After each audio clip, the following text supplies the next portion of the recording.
Olá, jovem jurista, meu nome é Ronaldo Bastos, eu estou aqui em Washington, aqui atrás de mim está o Capitólio, que é a sede do Poder Legislativo dos Estados Unidos, e hoje eu quero falar com vocês sobre o presidencialismo, um regime de governo presidencialista.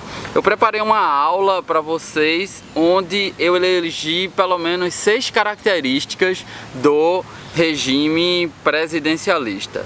Então vamos lá. Normalmente, em teoria geral do Estado, nós estudamos o presidencialismo em contraposição ao parlamentarismo. Depois, em uma outra aula, eu falo do parlamentarismo. E nessa aula eu vou falar do presidencialismo, e é muito interessante eu estar aqui nos Estados Unidos, que foi o país que criou esse regime de governo, né? E depois influenciou toda a América Latina e grande parte da Europa e do mundo ocidental. Vamos lá, 6 características do presidencialismo. A primeira característica do presidencialismo é que a chefia do poder executivo é unipessoal. O que é que isso quer dizer? Isso quer dizer que os poderes do chefe do poder executivo se concentram em uma pessoa só, que é o presidente da República. Por isso que é chamado de regime presidencialista. O objetivo seria, em primeiro momento, fazer com que em conjunturas críticas fosse possível ser tomadas decisões mais rápidas e efetivas. Se o poder fosse colegiado, essas decisões não seriam tão pragmáticas e poderiam demorar interminavelmente para serem tomadas. Então a primeira justificativa para haver essa concentração de poder em uma pessoa só, diferentemente do parlamentarismo, que às vezes a própria chefia do gabinete é compartilhada por várias pessoas, é essa questão, evitar que as crises se prolonguem interminavelmente. Então deve ser dado esse poder a apenas uma pessoa, que é o presidente da República. Uma segunda característica, que foi inclusive defendida por Madison Os Federalistas, né, The Federalist Papers, que é um livro muito tradicional que, como eu já disse em aulas anteriores, eu pretendo comentar, é que para evitar o poder das facções, a gente deveria concentrar em uma pessoa só o poder executivo, para evitar o chamado espírito de partido ou o poder das facções, ou seja, governos que estariam divididos no próprio executivo. Então a gente concentra tudo em uma pessoa só. Essa é a primeira característica do presidencialismo. A chefia do executivo é unipessoal. Há uma concentração do poder em uma pessoa só, o presidente da República. Uma segunda característica do presidencialismo, que é decorrente dessa questão da chefia ser unipessoal, é que tanto a chefia de Estado, ou seja, a representação soberana do país, do Estado, quanto a chefia de governo, ou seja, a administração da sociedade, é também concentrada em uma pessoa só. No parlamentarismo, por exemplo, o chefe de Estado pode ser um rei ou um presidente, e o chefe de governo é um primeiro-ministro eleito pelo legislativo. Mas no presidencialismo não, é o presidente que exerce essas duas funções. A chefia de Estado é, como eu disse, a representação soberana, a representação do Estado enquanto ente soberano. Se a gente pega a Constituição americana como modelo, o presidente ele vai ser responsável pela administração da política externa, da política exterior, claro, sobre o controle também do Congresso. Ele é nesse sentido que ele negocia tratados internacionais em sua pessoa, ele nomeia embaixadores ou parlamentares de modo geral. Embora na Constituição americana a declaração de guerra inicialmente fosse atribuição do Congresso americano. Enquanto chefe de Estado, o presidente também é chefe das Forças Armadas, da Marinha, do Exército, da Aeronáutica. Aqui nos Estados Unidos ainda tem os chamados Navy SEALs, né, que são os fuzileiros navais. Então é isso, a chefia de Estado o presidente ele faz a representação soberana e também ele é chefe de governo, ele administra a sociedade, as políticas nacionais, as políticas públicas nacionais, através dos ministérios e através dos serviços públicos federais que são entregues a pessoas de confiança do presidente, que são responsáveis perante ele e, portanto, o presidente ele vai poder demitir essas pessoas quando bem entender. Juridicamente a gente chama de demissão ad nutum, né? Ele não precisa nem justificar e o legislativo não pode interferir na nomeação e na destituição de ministros de Estado. Então essa a segunda característica, é que o presidente da República ele é tanto chefe de Estado quanto chefe de governo. A terceira característica do presidencialismo, e aqui ele se diferencia muito do parlamentarismo, é que o presidente da República é irresponsável politicamente perante o legislativo. Ele não tem que, de um modo geral, ele não depende do legislativo juridicamente para exercer o seu poder.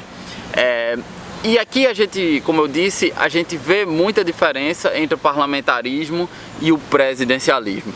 No parlamentarismo, o chefe de governo é nomeado pelo chefe de Estado através de uma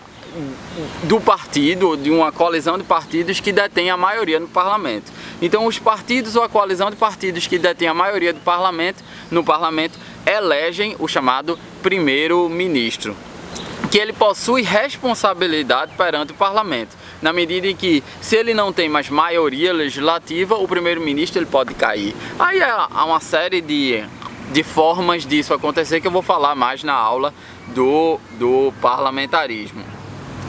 Agora, o que vocês têm que ter noção é que no parlamentarismo o exercício do poder é uno, digamos assim. O legislativo e o executivo exercem este poder de forma harmônica, de modo que, se o primeiro-ministro não tem mais a maioria no parlamento, o primeiro-ministro cai. No presidencialismo não é assim que ocorre. Há o que os cientistas políticos chamam de duplicidade de jurisdição, havendo inclusive eleições separadas para presidente e eleições separadas para o poder legislativo. E aí o presidencialismo americano, nesse sentido, ele não previu nenhum tipo de responsabilidade política do presidente em relação ao legislativo, que se estende inclusive para os ministros de Estado. O poder legislativo ele não pode destituir, pelo menos no presidencialismo americano, os ministros de Estado, que inclusive podem ser demissíveis ad nutum pelo presidente da República sem nenhuma ingerência jurídica do legislativo. Isso porque uma das facetas da separação dos poderes é que, além dos poderes serem independentes, um poder não é subordinado ao outro, né? Vejam minha aula, aula 2 do meu curso sobre o constitucionalismo, que eu falo da separação dos poderes. Então, com exceção da chamada responsabilidade penal, dos processos de impeachment, o que na América Latina se chama de juízo político, o presidente, ele é impossível que o legislativo destitua o presidente por voto parlamentar, bem como encurte o seu mandato. O que já leva à quarta característica do sistema presidencialista. O sistema presidencialista é feito de modo que o presidente ele possui um mandato fixo, em geral de 4 anos, no caso do presidencialismo americano. No caso do presidencialismo americano, ele pode ser reeleito uma vez. Era um direito costumeiro do presidencialismo americano ser eleito apenas uma vez desde George Washington. Só que um outro presidente, o Roosevelt, foi reeleito 3 vezes, ou seja, possuiu 4 mandatos. Então foi criada a Emenda Constitucional 22 à Constituição Americana, que impossibilitou que um presidente ficasse mais de 2 períodos no governo. Então, a quarta característica do presidencialismo é que ele possui um mandato fixo, que em geral são de 4 anos. Na América Latina a gente encontra alguns mandatos de 5 anos, como no Equador, ou de 6 anos como no México, mas em geral esse mandato vai variar entre 4 e 6 anos. O que vocês têm que reter é que no presidencialismo há um mandato fixo. O que não ocorre no parlamentarismo, onde o primeiro-ministro, enquanto ele detiver maioria, ele pode ficar no governo. Vejam, por exemplo, na Alemanha, Angela Merkel, há quantos anos ela está à frente do parlamento alemão. A quinta característica do presidencialismo e que o diferencia do parlamentarismo é que o presidente é eleito diretamente pelo povo. Como eu disse, há uma duplicidade de jurisdição. Há uma eleição para o legislativo e há uma eleição para o executivo. O presidente da República é eleito diretamente pelo povo. No parlamentarismo não ocorre isso, como a gente sabe.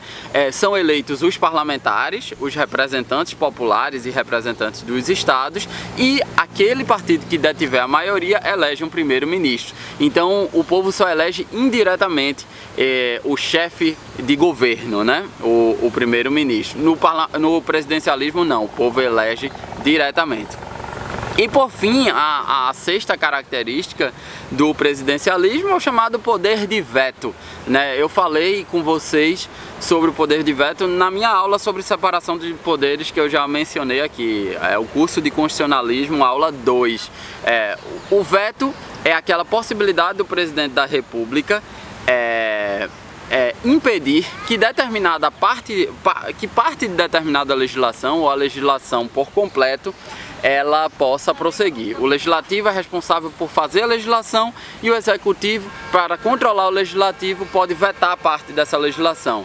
Lembrando que pela Constituição americana o veto só poderia ser total, nunca poderia ser parcial. O objetivo, como eu disse lá, do poder de veto era, primeiro, autoproteção do executivo, fazer com que o poder legislativo não se absolutizasse e subordinasse ao executivo, até excluísse prerrogativas do executivo, e também fazer com que o legislativo ele criasse leis com base no espírito público e não com os interesses meramente dos seus representantes. Então esse seria um controle externo do legislativo. Então o poder de veto seria essa característica do presidencialismo. Então é isso, pessoal, são 6 características do presidencialismo.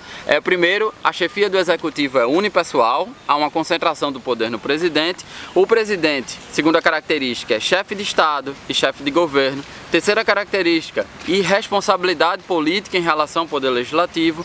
Quarta característica, o presidente é eleito por um prazo determinado, um mandato fixo. Quinta característica, o presidente é escolhido diretamente pelo povo. E sexta característica, o presidente pode vetar as legislações provenientes do poder legislativo. É isso aí, e aqui diretamente do Capitólio, espero que vocês tenham gostado dessa aula.